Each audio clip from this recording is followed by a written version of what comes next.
Hello everyone, my name is T. I am a Global Communication and Media student and welcome to my first media ethnography.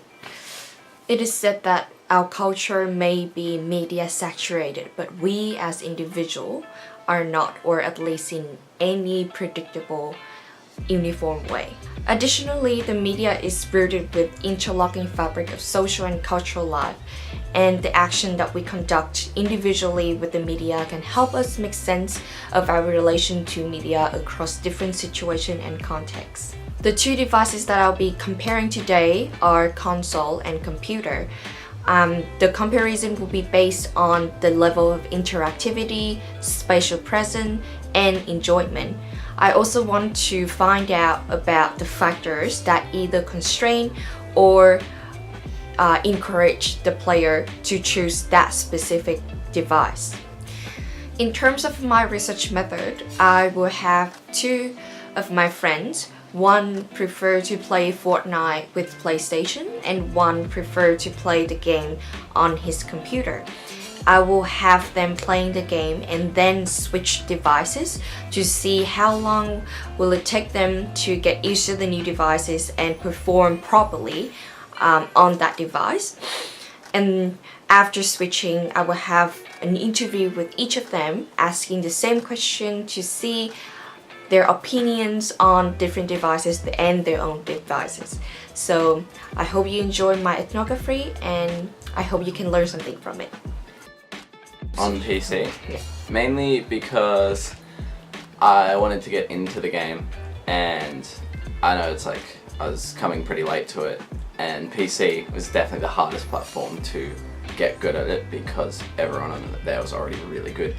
So I was like, if I start on PC, get good, and then I'll hopefully carry over to everything else. Yeah. So I play Fortnite on PlayStation 4 because at the time when Fortnite came out, my computer couldn't run Fortnite. You need a computer that's good enough to run it.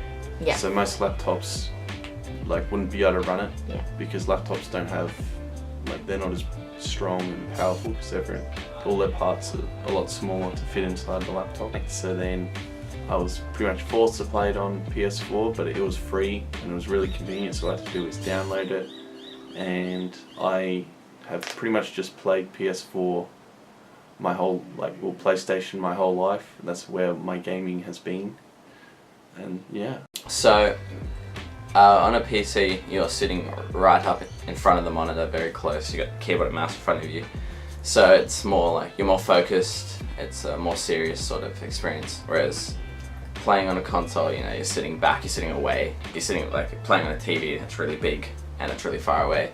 So it's more of like a casual sort of chill experience. It wasn't solely because of the controller, but it was a big part because I've played with the controller on pretty much every other game that I've ever played, and I prefer the movement of the joystick over the movement of 5 keys. I feel like joysticks just give you a lot more freedom with movement than the keys on the keyboard.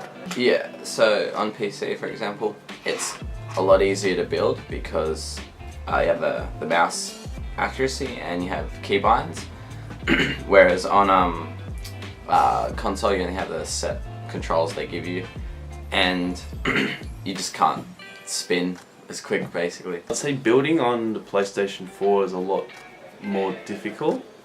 I'd say it's easier to learn how to do it, but it's difficult to build more quickly, whereas on computer you can set the bindings for on your mouse, so all you have to do is, when you're aiming with your mouse, all you have to do is click a button on the side with your thumb, whereas PS4 you have to click a button to change into building setup, and then you can use it. I don't mind the mouse for aiming. I feel like my aim was a lot better on the computer. However, the movement was very difficult, and crouching and stuff like that. On the PlayStation, it's on computer it's easier to be better because the computer just runs quicker, but I feel like you can play versus PS4 people and not even notice that they're on a PS4. So there's very subtle differences between the two players. First of all, to own a computer to play games, it costs a lot of money. you need a lot of money. Like my computer was like $2,000 compared to a console that's like a couple of hundred. So by owning a computer, you're basically committing yourself to gaming. If you buy a computer for gaming, that is. Yeah.